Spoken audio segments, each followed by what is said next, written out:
Muy buenas noches, queridos hermanos, ¿cómo están? Espero que estén bien el día de hoy. Vamos a continuar nuestro estudio del libro de Mateo capítulo 16. El día de hoy nos toca el versículo 13 en adelante y vamos a ver uno de los temas muy importantes, pero también en algún sentido controversial. Miren, vamos a ir al versículo 13. Dice el texto: Viniendo Jesús a la región de Cesarea de Filipo, preguntó a sus discípulos diciendo: ¿Quién dicen los hombres que es el Hijo del Hombre? Jesús estaba yendo a un lugar donde pudiera estar solo. Estaba ya con mucho peso porque quería enseñarles, seguramente peso en su corazón, quería enseñarles a sus discípulos cosas importantes. Ya a partir del capítulo 16 para adelante, Jesús ya va a empezar a acercarse a la hora de su muerte. De manera que quiere estar seguro de que los discípulos puedan entender por lo menos las cosas esenciales con claridad. Entonces, por eso les pregunta a sus discípulos: ¿quién dicen la gente que soy yo? Jesús estaba ya en un lugar después de haber discutido de alguna forma con los fariseos y los saduceos. Estaban yendo en la barca, llegaron a la orilla, dice, a Cesarea. El lugar se encontraba al norte de Galilea, donde estaba gobernando Herodes Felipe, el medio hermano de Herodes Antipas. Y pusieron a esa región el nombre de Cesarea, dicen los historiadores, como honor al César, a César Augusto en esa época.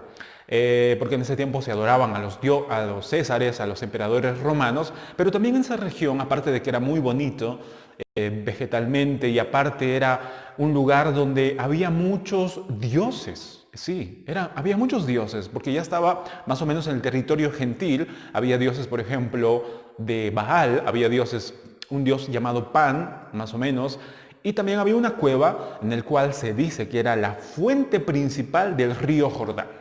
Un lugar precioso, un lugar hermoso y aparte también un lugar de descanso donde Jesús podía estar con sus discípulos. Seguramente estaban cenando, no sabemos a la hora que pasó esta situación, pero estaban entre ellos, los 12 discípulos, y Jesús les pregunta y les hace dos preguntas. La primera es: ¿quién dice la gente que es el Hijo del Hombre? En otras palabras, les estaba preguntando: ¿quién dice la gente que soy yo?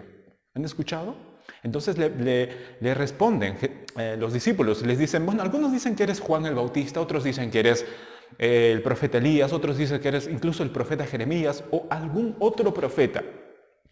Ahora, Juan el Bautista, el profeta Elías, el profeta incluso Jeremías, eran los precursores de el Mesías. En otras palabras, Juan el Bautista si llegaba Juan el Bautista, significaba que estaba ya cerca el Mesías, el verdadero Mesías que tal vez ellos estaban esperando, porque muchos de los judíos todavía no creían en Jesús.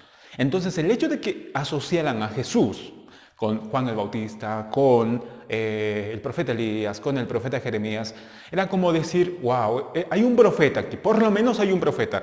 Después de 400 años de silencio, porque se dice que en 400 años no había habido profeta, no había habido revelación de Dios por medio de un profeta. Pero después, cuando Jesús apareció, toda la gente ya estaba convencido de que por lo menos Jesús era un profeta, por lo menos.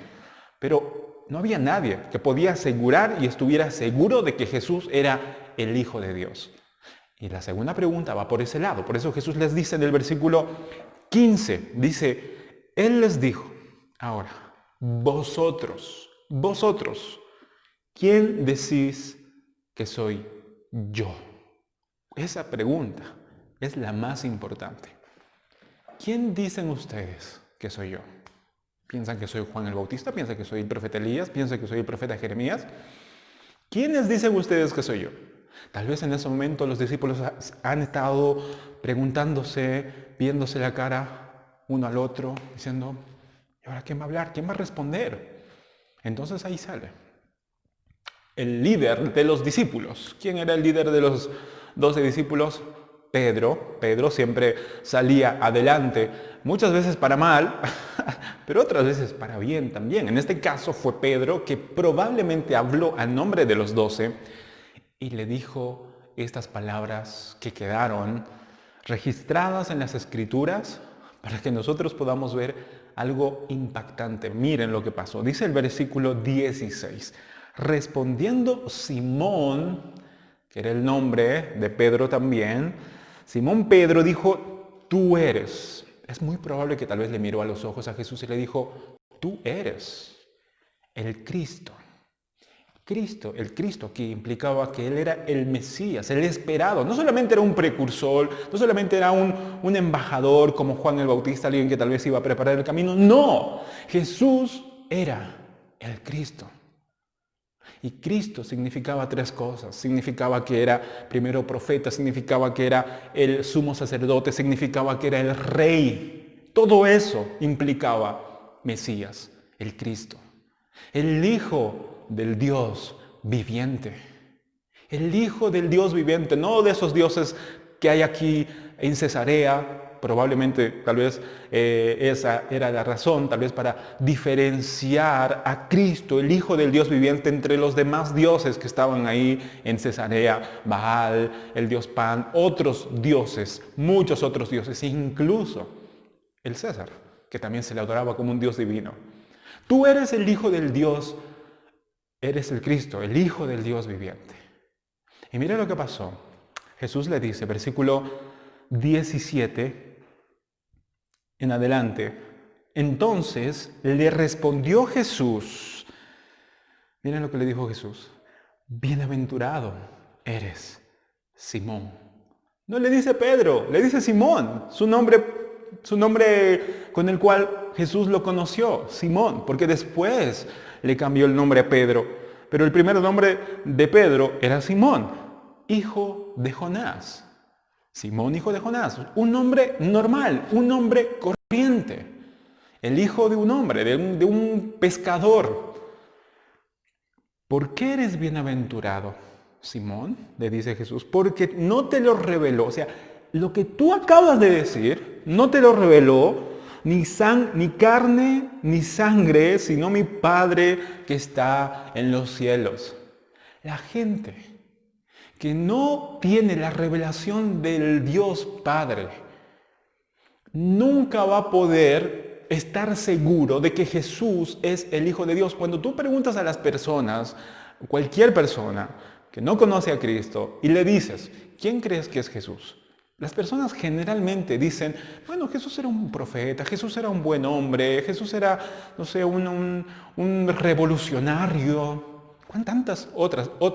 Muchas otras cosas que tienen en mente la gente. Pero nadie, a menos que el Señor esté obrando en su corazón, nadie va a poder decir, Él es el Cristo, el esperado, el Hijo del Dios viviente que vino para poder limpiar mis pecados. Nadie va a poder decir eso a menos que intervenga el Espíritu de Dios en su corazón. ¿Y se dan cuenta? La razón por la cual nosotros, hermanos, creemos en Cristo y sabemos que Él es nuestro Señor y Salvador y sabemos que Él es, y estamos seguros, espero que así sea, estamos seguros que Él es el Hijo de Dios que vino para poder perdonar y limpiar nuestros pecados. La razón por la cual nosotros estamos seguros no es porque nosotros seamos inteligentes, no es porque nosotros, seamos todos unos eruditos que hemos creído toda la revelación de Dios desde el Génesis hasta el Apocalipsis y hemos descubierto que Jesús verdaderamente es el Hijo de Dios. No, la razón por la cual nosotros creemos y estamos seguros de que Cristo es el Hijo de Dios, el Salvador de nuestras almas, es porque el Padre nos la reveló. ¿Se dan cuenta el amor inmenso de nuestro Padre Celestial que abrió nuestros ojos? Es como que de repente se bajaran como a Pablo las escamas de los ojos, de nuestros ojos espirituales, y pudiéramos ver y conocer a nuestro Salvador. Precioso. Luego dice el versículo 18, una revelación interesante, pero también controversial. Versículo 18 dice, yo también te digo que tú eres Pedro, le dice a Pedro, que tú eres Pedro, ya no Simón, ahora le está cambiando el nombre a Pedro, que significa piedra, y sobre esta roca, es decir, a Pedro, edificaré mi iglesia y las puertas del Hades no prevalecerán contra ella.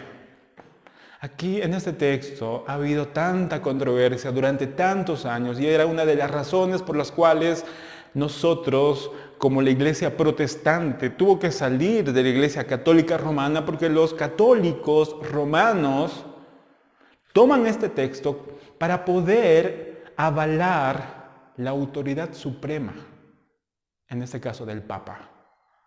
Porque ellos creen que Pedro fue el primer Papa, porque Jesús le dijo, sobre ti voy a edificar mi iglesia y te daré las llaves del reino, etc. Y ellos lo tomaron como que Pedro es el sucesor de Cristo y de repente después Pedro pasó, murió y tuvo otro sucesor y así sucesivamente hasta que tenemos el Papa en este siglo, en el día de hoy. Al Papa se le da tantos poderes, por así decirlo, que se cree que el Papa puede perdonar pecados y puede no perdonar pecados. Se le da esa atribución, según este texto. Ha habido mucho debate durante muchos años. Por eso es que Martín Lutero en 1517 de alguna manera empezó la reforma en la iglesia y tuvieron que salir. Y de ahí nosotros hemos conocido a Cristo a raíz de eso. Porque no creemos que Pedro sea la roca fundamental de la iglesia, porque es un nombre. A Pedro sí, eso es una apreciación personal. Sí, Pedro, siendo un hombre, nosotros podemos poner como el fundamento principal de toda la iglesia. Pobre Pedro. Aparte, Pedro nunca fue infalible. Infalible significa que nunca ha fallado. Pedro tuvo errores, incluso después de Pentecostés. Incluso después de que Jesús ascendió, Pedro cometió errores, cometió pecados. En una de esas oportunidades, en una de esos momentos difíciles donde Pedro lamentablemente no estaba actuando como un verdadero cristiano, el apóstol Pablo, lo reprende. Y Pedro acepta esa reprimenda y seguramente pide perdón al Señor, arreglar la situación con la iglesia, etc. De manera que podemos ver a Pedro aquí queriendo darle toda la responsabilidad, por así decirlo, de que dependa de él, ¿no? De que dependa de Pedro la salud, la vida, la fortaleza de la iglesia. A veces yo pienso que se le quiere dar a Pedro todo eso. Y pobre Pedro, pienso yo. Pero ¿qué dicen los teólogos? Hay muchos teólogos que podemos estar estudiando, debates a lo largo de tantos otros siglos. Pero la mayoría coincide en la interpretación de que esta frase, mejor dicho, el versículo 18, lo que quiere decir es que Jesús le estaba diciendo a Pedro, ya no vas a ser Simón, un hombre inestable, sino que ahora serás Pedro, serás una roca, porque vas a estar, yo te sostendré. Yo seré la roca fundamental, pero tú serás una roca porque sobre esta roca, o sea, sobre ti, Pedro, edificaré mi iglesia. Ahora, hay que evitar dos extremos. Aquí, hay que evitar el extremo uno de la iglesia católica de poner todo el énfasis en el pobre Pedro y que sobre él esté sobre toda la iglesia. Ese es un extremo. Pero otro extremo también es quitarle a Pedro toda la labor que iba a hacer a favor de la iglesia. Porque en realidad, si podemos ver la historia en Hechos de los Apóstoles, de verdad que se cumplió lo que Jesús dijo en Pedro. Que sobre Pedro fue una piedra fundamental, además de los apóstoles. No fue Pedro solo, fue los demás apóstoles también. 1 Corintios capítulo 3, versículo 11, habla de que no hay otro fundamento sino Cristo. De manera que Pedro no puede ser el fundamento. Y en Efesios capítulo 2, versículo 20, habla acerca de los demás apóstoles y profetas que fueron el fundamento, siendo la piedra angular Cristo, pero los demás apóstoles y profetas fueron el fundamento para que pudiera edificarse sobre ellos la iglesia. Ahora, ¿quién edifica la iglesia? No la edifica Pedro, no la edifica los demás apóstoles, ellos fueron un fundamento. Quien la edifica es Cristo, porque Él la compró con su sangre preciosa. Entonces, Pedro tuvo mucho que ver al inicio, como fundamento, en la construcción, en el inicio de la iglesia cristiana, de la iglesia primitiva sobre todo. Porque Pedro fue el que cuando en Pentecostés, después de la ascensión de Jesús, Pedro predicó, se convirtieron más de 3,000 personas, en otra ocasión se convirtieron a cerca de 2,000 personas más o menos. Pedro fue el que estaba predicando y sanando, incluso la gente se sanaba con la sombra de Pedro, y Juan también. Pedro fue el que defendió el evangelio en el Sanedrín, en el concilio de los judíos. Fue Pedro también quien escribió las diferentes epístolas, pero no solamente eso. Hay algo muy interesante en el Evangelio de Marcos. El Evangelio de Marcos, dicen algunos teólogos, de que fue escrito en gran parte por Pedro. Porque Marcos era discípulo de Pedro. Y Marcos tuvo que escuchar a Pedro, o es muy probable que Pedro le haya dictado a Marcos todo lo que dice el Evangelio de Marcos, porque el Evangelio de Marcos es el primer evangelio que fue escrito. De manera que el Evangelio de Mateo, que ahora estamos estudiando, y el Evangelio de Lucas se basaron prácticamente en el Evangelio de Marcos. Así que mírenlo el trabajo que hizo Pedro. ¿Pedro fue o no alguien fundamental para la iglesia primitiva? Claro que fue. Claro, junto a los demás apóstoles, Pedro fue de verdad una roca para la iglesia de Cristo. Y algo que yo quiero siempre y aprendo y trato de poder imitar es la actitud de Pedro. Porque a veces pensamos que el hecho de ser líder, el hecho de ser una roca, como Pedro lo fue, ¿verdad? Sobre el cual se fundó y sobre quien tuvo una responsabilidad enorme. A veces pensamos que Pedro actuó como tal vez actúan algunos líderes religiosos, ya sean católicos, incluso protestantes, de manera tirana. Miren, Pedro tenía el liderazgo que Jesús le dio a Pedro. Y miren al final cómo Pedro maneja y pide que todos los líderes puedan tener esa actitud que la que tuvo Pedro. Miren lo que dice Pedro. No tiene nada que ver, no tiene ningún parecido Pedro con algunos líderes religiosos que hoy conocemos. Pero miren lo que dice el apóstol Pedro en su primera carta, primera de Pedro, capítulo 5, versículo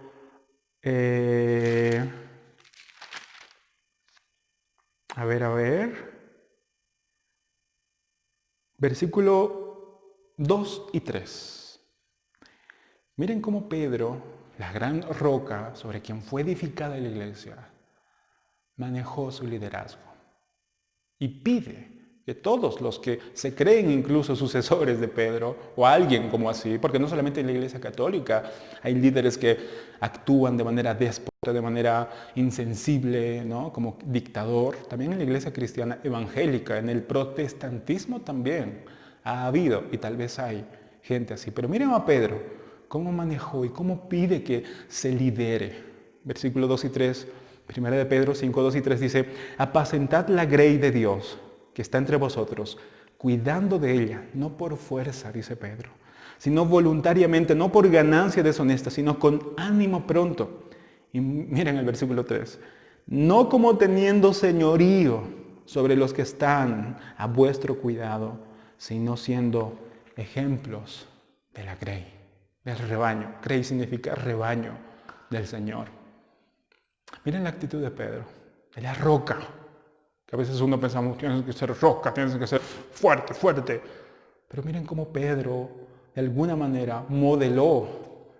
Tuvo errores, Pedro. Pablo también. Yo también. Todos. Pero al final de cuentas, nuestro modelo siempre es Cristo. Nuestra roca, la que no se equivoca, no es un ser humano, no es un papa, no es un pastor, es Cristo. Y en Cristo es nuestra roca firme que no se mueve, donde podemos abrazarnos. Cuando viene un río de desolación, de confusión, podemos abrazarnos en Cristo, que es nuestra roca, y nos mantendremos firmes en Él. Así que debemos de agradecer a Dios por la vida de Pedro, que nos mostró su fidelidad, porque al final terminó bien, en el sentido que terminó la carrera. porque humanamente bien no terminó. Dice la tradición que Pedro fue crucificado. Murió igual que su Señor. Pero dice también la tradición que Pedro no quiso morir como su Señor porque no se creía digno de morir como Él, así que le pidieron que lo crucificaran con la cabeza abajo, con la cruz invertida. Miren cómo terminó Pedro. Fue fiel hasta el final. Y así debemos terminar todos nosotros. Pero no solamente eso dice Jesús, sino también en el versículo 18 y el versículo 19, dice algo muy interesante acerca de Pedro, porque sigue hablando a Pedro aquí, por si acaso. Y a ti, dice, te daré las llaves del reino de los cielos, y todo lo que atares en la tierra será atado en los cielos, y todo lo que desatares en la tierra será desatado en los cielos. Ahora también ha habido una confusión aquí porque mucha gente piensa de que este texto sirve primero para que pueda hacer lo que se le dé la gana porque tiene las llaves. Por eso les decía anteriormente que muchas autoridades religiosas en la Iglesia Católica, sobre todo los obispos y los papas, sobre todo los papas, pensaron que tenían la llave del reino de los cielos literalmente y que dependía de ellos la entrada de la gente al reino de los cielos y la no entrada. Pero aquí muchos teólogos coinciden, teólogos protestantes obviamente, coinciden de que esta llave que está hablando aquí Jesús se refiere a dos aspectos importantes para la construcción de la iglesia cristiana. Una de ellas es la predicación del Evangelio. Cuando tú predicas el Evangelio, estás abriendo las puertas para que mucha gente entre al reino de los cielos. Pero ¿cómo lo cierras? Porque puede que venga un lobo disfrazado de oveja y tienes que hacer algo. Entonces ahí Dios les dio y nos dio a todos también, de alguna forma, el ejercicio de la disciplina eclesial. En la iglesia también debe haber orden. Entonces los líderes, nuestros líderes, también tienen la autoridad para poder regular. Y si viene un lobo disfrazado de oveja, le vamos a cerrar la puerta, porque si no va a hacer estragos en la casa de Dios. De manera que la predicación del Evangelio es como abrir la puerta y el ejercicio de la disciplina eclesial es como cerrar la puerta. Ahora, en el otro texto que habla acerca de atar y desatar, hay que entenderlo en la cultura judía. Porque Jesús era judío, los discípulos eran judíos, y los judíos, atar y desatar, tenían en mente, cuando hablaban de atar y desatar, entre prohibir y permitir. Atar, para los judíos, era prohibir.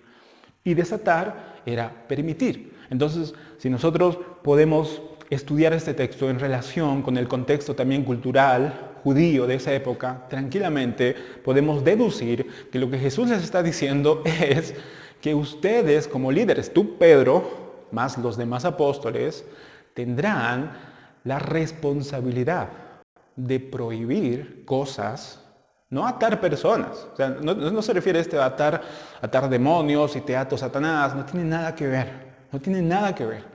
Aquí está hablando de cosas, está hablando de que puedes prohibir algunas cosas en la iglesia para el orden de la iglesia o puedes permitir algunas cosas. Por eso es que los apóstoles, el apóstol Pablo, el apóstol Pedro, Santiago, nos mostró y nos han dado tantas regulaciones durante todas sus epístolas. Primera de Corintios, Segunda de Corintios, Pablo sobre todo, hablando del orden eclesial en la iglesia, por ejemplo, con el don de lenguas, cómo se tenía que hacer, qué es lo que no se tenía que hacer en la cena del Señor. Y todas tenían que, de verdad, mucho trabajo.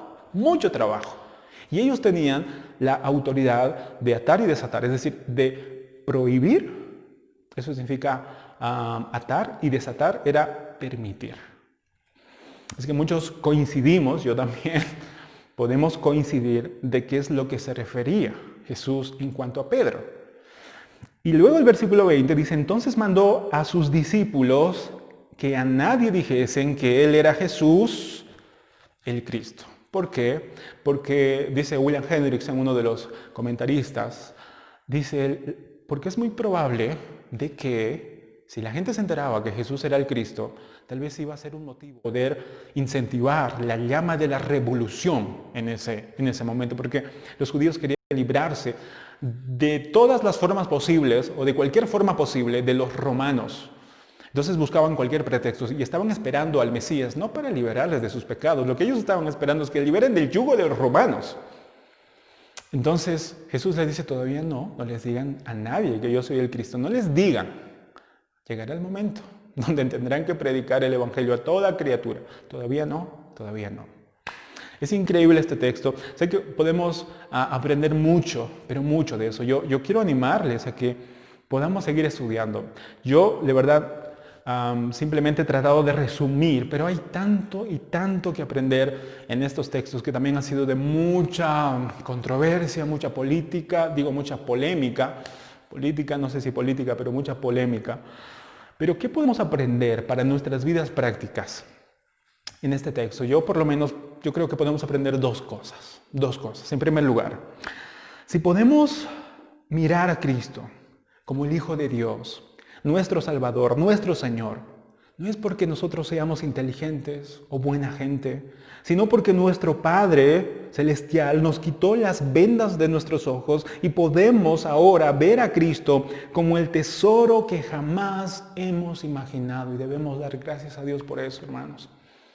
Que si nosotros ahora podemos apreciar a Cristo, a nuestro Señor Jesucristo, si nosotros ahora podemos decirle, Señor, gracias por salvarme, gracias por morir en la cruz, gracias por enseñarme, gracias por limpiarme, gracias por guiarme, gracias por ser mi buen pastor, gracias por ser mi abogado, gracias por ser mi intercesor, tantas cosas que es Cristo para nosotros, que es como un tesoro, de verdad, es un tesoro invaluable para nuestras vidas. La única razón por la cual nosotros ahora podemos ver así a Cristo es por el Padre, por nuestro Padre. No es porque nosotros seamos grandes eruditos, sabios e inteligentes. Así que debemos agradecer a Dios por eso y pedirle a Dios, Señor, muéstrame más a mi Señor Jesucristo. Muéstrame más en tu palabra. Yo quiero conocerlo más y más y más, para enamorarnos más, para maravillarnos más, para poder trabajar con más pasión para Él. En segundo lugar, Dios no edifica y no edificará su iglesia con gente no regenerada y con gente inestable, sino Él edificará su iglesia y también los frutos del Espíritu, etc., en corazones nacidos de nuevo y llenos de su Espíritu, arraigados en la roca que es Cristo. Hermanos, el Señor edificó sobre Pedro porque Dios transformó a Pedro en una roca. No puede construirse nada sobre algo endeble, sobre algo inestable, sobre algo que está corrompido. No se puede construir nada porque no va a durar. De manera que el trabajo más importante que tenemos nosotros que estar seguros de que el Señor ha hecho con nuestros corazones es que nos ha renovado, nos ha limpiado. Ya no somos los mismos de antes. Tenemos al Espíritu de Dios en nosotros y una vez que el Señor haya hecho eso, el Señor empezará a edificar. De hecho, Pablo, en 1 Corintios, en una de sus cartas, en una de sus epístolas, dice el apóstol Pablo, que tenemos que edificar, ya sea con material de oro, de plata, o de piedras preciosas, o también podemos edificar con madera, con heno, hojarasca. Tenemos que aprender a edificar. Hay diferentes materiales, de alguna forma, dice el apóstol Pablo, pero el fundamento es Cristo. Así que si nosotros queremos, hermanos míos, ver a la iglesia universal del Señor, a la iglesia universal, es decir, de todos los redimidos, todos los que han nacido de nuevo en todo el mundo, siempre el Señor va a edificar más y más sobre corazones regenerados, sobre corazones nacidos de nuevo. Y en nuestra congregación también.